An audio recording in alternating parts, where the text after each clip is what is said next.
It's softly spoken with no strings tying you to me. Hello guys, কেমন আছো তোমরা? আশা করি সবাই খুব ভালো আছো। আজকে আমাদের বাড়িতে পাবদা মাছ রান্না হবে। এই জন্য দেখো পাবদা মাছটা ভালো করে দিয়ে নেওয়া হয়েছে।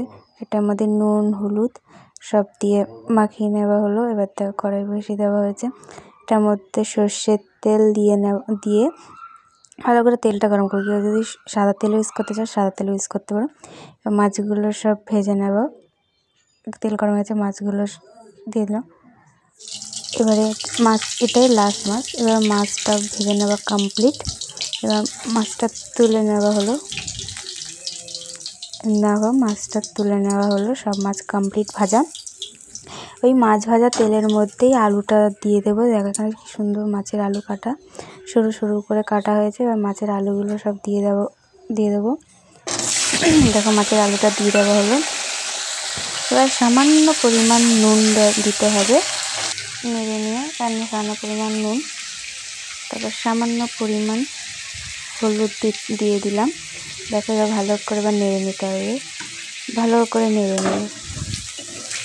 নেওয়া হলো। তাই ভাজা হয়ে গেছে আলুগুলো, হালকা হালকা তেল নামিয়ে নেওয়া হলো। দেখো ওই কড়াইতে এবার একটু সর্ষের তেল দিয়ে দিলাম। ভালো করে তেলটা গরম করে তার মধ্যে সাদা জিরা দিয়ে নেওয়া হলো। এর মধ্যে মশলা দেবো লঙ্কা বাটা, জিরা বাটা, হলুদ আর একটা গোটা কাঁচা লঙ্কা। এবার ভালো করে মশলাটা কষাবে। মশলা যত কষাবে দেখবে টেস্ট বেশি বাড়বে। তাও সামান্য পরিমাণে একটু নুন দিয়ে নিলাম। ভালো করে কষিয়ে নেড়ে দেবে। দেখো ভালো করে কষানো হয়ে গেছে।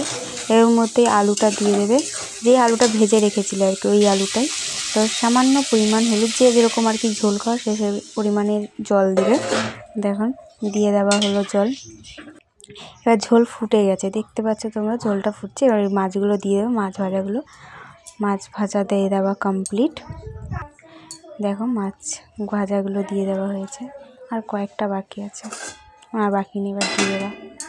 দেখো দেওয়া কমপ্লিট হয়ে গেছে। দেখো মাছ প্রায় কমপ্লিট হয়ে এসেছে। এবারে এটার ওপর দিয়ে নামিয়ে নেবে। এবার নামিয়ে নেওয়া হলো।